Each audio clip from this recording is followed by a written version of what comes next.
Thank you, everyone, for joining. We'll have the crowd coming into the webinar here in just a few moments. Give us another minute and a half and we'll get started. Thank you.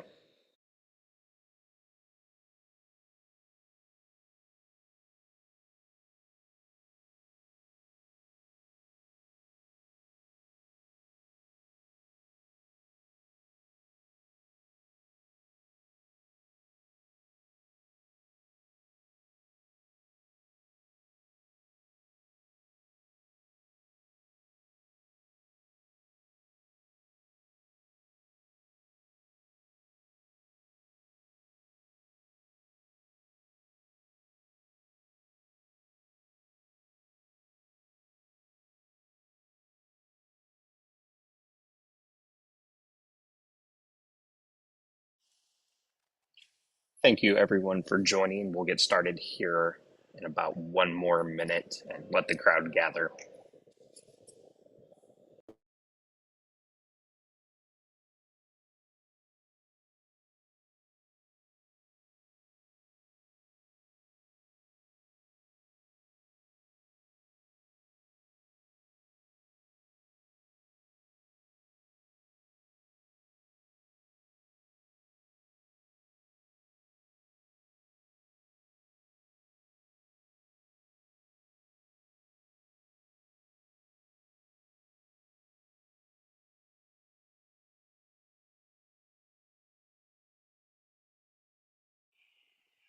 All right, welcome, everyone. We are at the top of the hour and let's get started with the presentation. Baldev, please kick us off. Yeah, thanks, Brandon. First of all, thank you so much for everyone who joined in our webinar. My name is Baldev Krishan. I'm the CEO of iVALT, and we look forward to getting your feedback after the presentation. And with that brief introduction, I have with me Brian Stout. He's the co-founder of the company, and then also Roland Hansen, who's the Chief Strategy Officer. So I'm going to pass it on to Brian to give you an overview of this particular webinar, and we'll go from there. Thank you so much, and look forward to your feedback. Brian, it's yours. Hi, everyone. Thanks also. My thanks as well for joining our webinar. And we're going to start, I'm going to start by talking about a couple of problems that are typical in cybersecurity. These are probably two of the biggest problems that exist. And they are really, you start with the problem of proving endpoint identity, which is a zero trust problem. And zero trust, for those who don't know, this is an enterprise framework and it's a very high bar, trust nothing, verify everything. And then also we address proving person-to-person communication identity in real time. Now, both of these are very important, of course, and if you understand the true identity at the beginning of a transaction, whether you're logging in or you're on a phone call, that pretty much stops most attacks and stops most fraudulent activity by hackers. And breaches are typically caused by credentials that are stolen or otherwise acquired by hackers. And then that is used for ransomware and identity theft. So protecting credentials is really the one thing that cybersecurity needs to do. But the problem with it is that human credentials is different than just data credentials. So identifying a human being is different than just assigning a username, password, and even two-factor authentication. And for things like proving who is on the other end of a phone connection, there is no reliable technology for that. Caller ID can be spoofed, SIM cards can be swapped, and there are a variety of ways to spoof connections between two parties on a communication, whether it's online or on a phone. So that creates a lot of problems, and that's really, we believe these are at the core of what cybersecurity struggles with and what results in most of the big problems. iVault's mission has been to come up with a single solution, and it's a one-click solution that addresses both problems.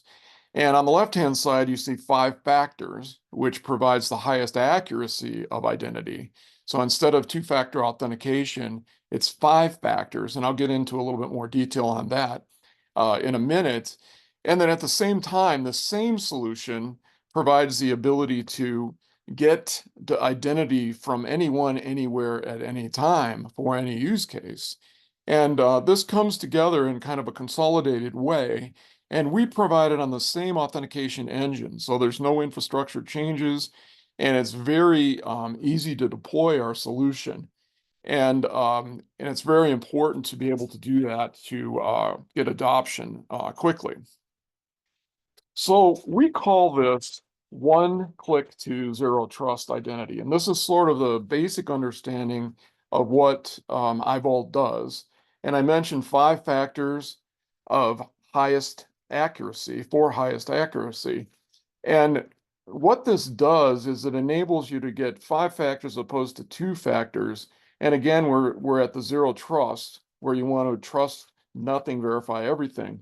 So if you look at this, it's basically an identity request that comes in from an online application. It can be during a phone call. So I can be on the phone with someone and demand identity and have them be able to provide it in real time. And also from an IoT device. And I won't get into IoT today. That's going to be the topic of an upcoming webinar. But the idea here is the identity request comes into iVALT. iVALT uses identifiers that are unique from each other. They're independent. They're customizable, so they can be used in different workflows depending on the risk associated with the use case. And there's the ability to escalate. So if one identifier is not strong enough, then there can be another one applied, and even within the same category. So one form of biometrics followed by another form of biometrics, as an example. So we have what's called, we call the identity validation platform. We use device IDs. We centralize this around biometrics. So we capture biometrics to start with, use Face ID. Then we surround that with the device ID, the location and time, which allow you to set parameters around locations that are acceptable for an authentication for accounts. So these can be things like an office, your home, maybe your favorite coffee shop, and be able to provide the ability for no one else to have authentication capabilities within that location, and also within a time frame. And this stops hackers from being able to hack at 2 or 3 in the morning. You can set time frames around around the appropriate time frame for your particular lifestyle. And then also application codes. And then we have some IP around dynamic variables. And these can be things like stock prices 3 days ago for a particular stock, or high-low temperatures in certain cities. These are unknown characteristics of the identification that can be used to strengthen the overall identification model that we have. And we can be used with any application. So we have integrated with IAM companies like Ping and Okta, or we can replace two-factor authentication in that particular model, or we can be a standalone platform for the full breadth of identification. Okay, so I say here, don't blame the IT department. We're going to start talking about social engineering here. Social engineering is really something that the IT department can't attack directly. There are a few things that can be controlled, but largely it's outside the scope of what the IT department itself can do. So if you look at this on the left-hand side here, only 10% of attacks are directly attributable to software, hardware, or systems vulnerabilities, where hackers get in that way into the systems. Now, a well-run IT department can stay up to date on the updates of the technology and have the right policies around their organization to protect that. So that's very good. But at the same time, 90% of hacks from hackers require credentials. And so largely for social engineering, that consists of employee training and awareness. And so what we have is in getting credentials for a hack, hackers can either hack the password, which is about 10% of the time, and that there's a variety of ways that that can be done. And then 90% of the 90% use social engineering in some form. And there are no tools. It all relies on employee judgment, as I mentioned before, the employee training programs and awareness. And the forms of social engineering are things like email phishing. We're all familiar with this. Don't click on it, don't download the file, etc. And the IT department, as I have here in the blue area, have some impact on email phishing because they can screen incoming emails that look suspicious for phishing. But largely, it's the responsibility of the employees. Employees need to know that if anything gets through and they see an email, they really shouldn't click on any links or download attachments from anyone they don't know. And then, of course, fake phone calls happen quite often, and the same with texts. And this can lead to both of these lead to achieving the hacker's goals, which are to disrupt a company, create breaches, get access to data that to be used for other attacks. And then the large portion of this is towards ransomware, and ransomware is growing very, very fast. And we hear about these big attacks with multiple millions of dollars being uh, extorted really from large enterprises. And what's interesting also is in the email phishing space, and also in for fake phone calls, um, the hackers are getting a little smarter. They're doing things like pre-texting and deepfake. So pre-texting is I send you a text message and say, "Oh, expect this email where you're going to update your credentials." And the fact that you received the text just by human nature, you think, "Oh, it must have come from a reliable source." So it causes everyone to lower their guard. And the same is true with deepfakes, where deepfakes are a voice that may sound like somebody that you recognize, and therefore when the call comes or during the call, you think you're talking to the person, the person you need to share information with, and that's what constitutes the deepfake, AI deepfake scams. And these could all be stopped by iVALT. So iVALT has the ability to get the identity of the person at the other end of the connection in real time and have that be demanded by the person who's received the call. So I'm going to show a demo here real quickly so you can see how this works. At the core of iVault's capabilities is what we call on-demand ID. On-demand ID can be used with any application for any use case. So I'm going to click here to identify myself. That was my mobile number. Ping my phone. I clicked on the ID request notification, and it's going to come back and ask me if I want to do this to be sure. I click on that, and then it's going to give me the information that it's captured during this authentication. And you can see on the screen here, it identified my biometrics, it verified my device, it got my GPS location and timestamp, and then the source ID, which is a unique identifier. The GPS location and timestamp can be used for geofencing that are set by the enterprise or by the individual themselves. Now I'm going to authenticate from my mobile phone on the right-hand side. And I click on the on-demand ID feature and I enter my mobile number here. And it will pop up and ask me again if I want to authenticate. And I will say yes. And then it will do the Face ID again like it did before. And the information that comes up will be exactly the same information as you see on the left-hand side, only this time it's from the mobile app. What I've shown here is the ability to identify an incoming caller on either a website or on a mobile phone, and in both cases, while on the phone with the caller.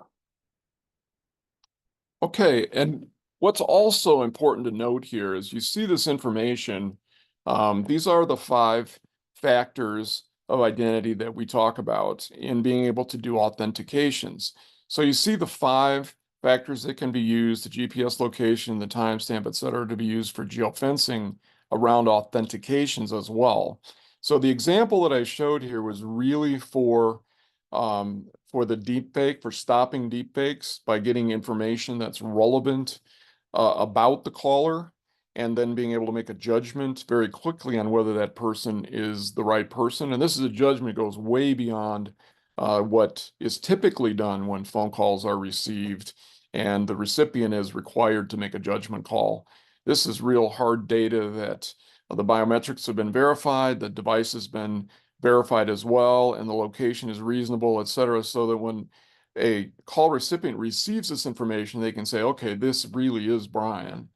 And then similarly, this information is what we pass back in our 5 factors of identity authentication so that an application, online application, or any other use case that iVALT is relevant to, things like on-premise identity, physical access, IoT devices, et cetera, that information can be passed back, and then the system can make the determinations on whether that person is the right person in the right place at the right time. And so this is really one solution that fits both of those use cases. Okay, so if you talk about phones, it's really interesting that we all have become aware of phishing attacks. And I mentioned earlier that email phishing attacks, we all are afraid to click on unknown attachments. If we get an email that links to something that looks like my bank account, I've learned not to click on those things. For the most part, people still get fooled. We get caught in a weak moment, etc. But training and awareness have been driving down email phishing attacks. So this is really addressable by IT departments. When you see at the bottom there, you just tell people stop clicking on links and attachments, and that pretty much solves the problem. If they don't do that, it will stop phishing attacks. On the other side, uh, phone and text attacks, there is no solution for. And it also is something that enterprises cannot just stop. They do business with external people at all times. There's calls with customers, with employees calling in, et cetera. So it's a business necessity. And just in the last year, both of these graphs here are from the last year, and from the anti-phishing working group, that phone and text fraud is up to 20% of social engineering attacks. So this is a big shift in the last year, and this will continue to grow as email phishing again goes down, and hackers are looking at a weak place to attack, and the phone and text approach is much more beneficial to them right now. So what we need to do is empower employees with tools to identify callers. We cannot rely anymore on enterprise security to be left to the judgment of employees, which is largely what's happening. And this was what happened in the MGM case back at the beginning of the year, and many more that we've read about in the newspapers. And it's very clear that a lot of attacks, when they talk about malware and uh, ransom attacks, these are typically started by stolen credentials, and many times again from social engineering. So we've got to give employees tools, and they have to use the tools and not rely on their own judgment. So what hackers typically do, just to explain how social engineering and who is affected by it, hackers claim to be key employees, executives. In the MGM attack, the hacker knew a lot about the CEO, did a lot of research, and then pretended to be the CEO to have a person in the help desk reset the password. And then they got in, and then they were able to launch a ransomware attack. It didn't just happen. They had to have credentials to get in.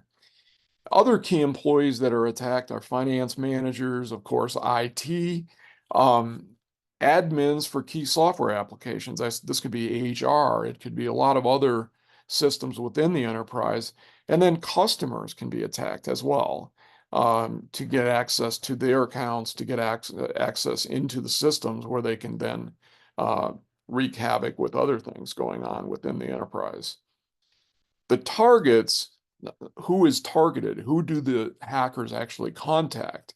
Well, the attacks typically take place with finance employees, IT staff, help desk, department managers. These are all the people that are vulnerable to being hit by uh, hacker attacks or social engineering type attacks. And then there are a lot of specific people within different markets. So if you go to a vertical market, it could be physicians, it could be healthcare providers, it could be administration staff. It just depends on the vertical market. But there are key targets within every vertical for social engineering attacks, for calls.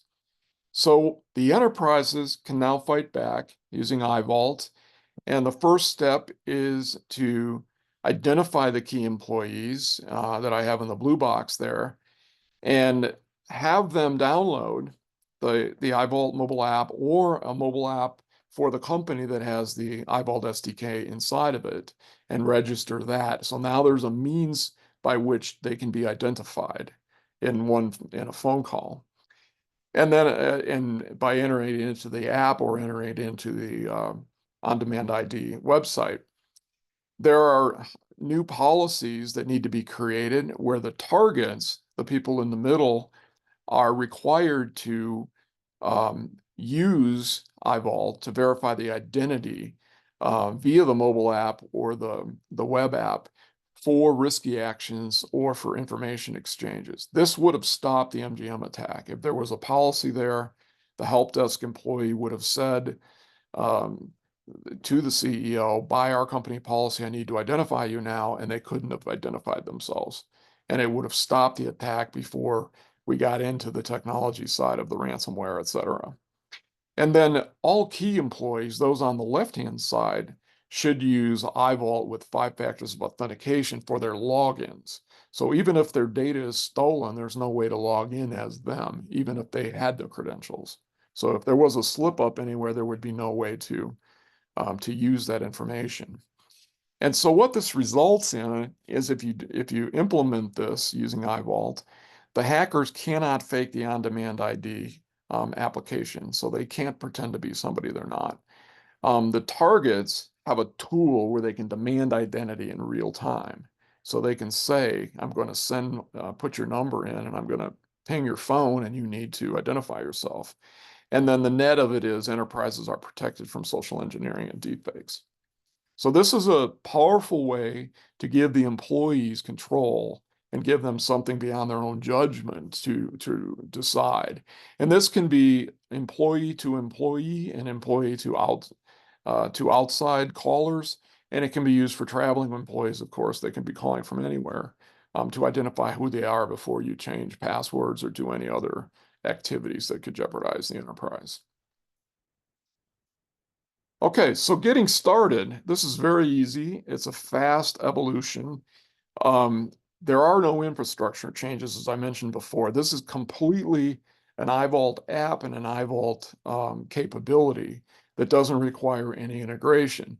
Now, if we go to the authentication side, it's very, very simple to install iVault. We have integrated with Okta and Ping, and we have a very simple software redirect for authentication.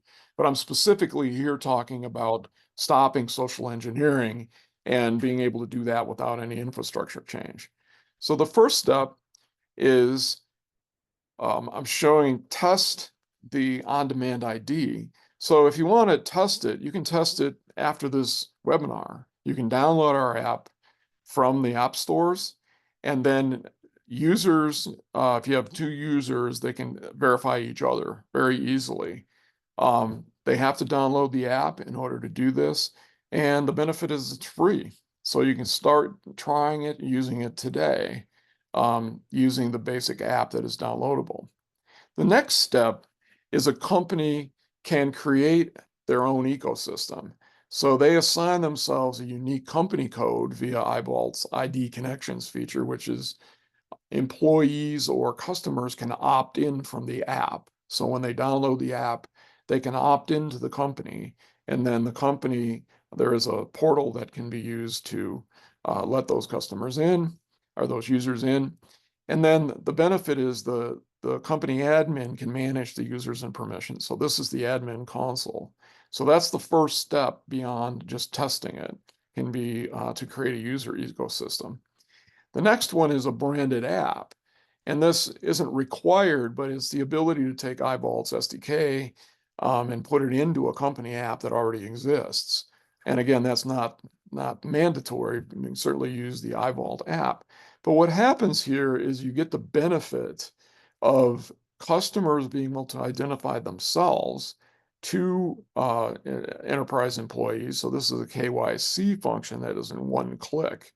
And also employees can identify themselves to each other. And then the last one is identity of employees. And this is kind of twofold. There's the ability to identify an employee from the app itself. So if I have the app, I can identify another person with the app by simply putting their number in, pinging their phone. They show their face, we capture the information, it comes back, and I know that that's the right person.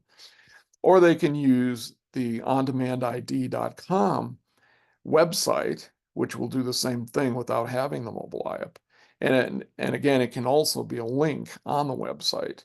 So if I'm a caller and I call you up and I'd say, I'd like to talk about your financial reports, you can say, how do I know that this is really you, Brian? I've never talked to you before.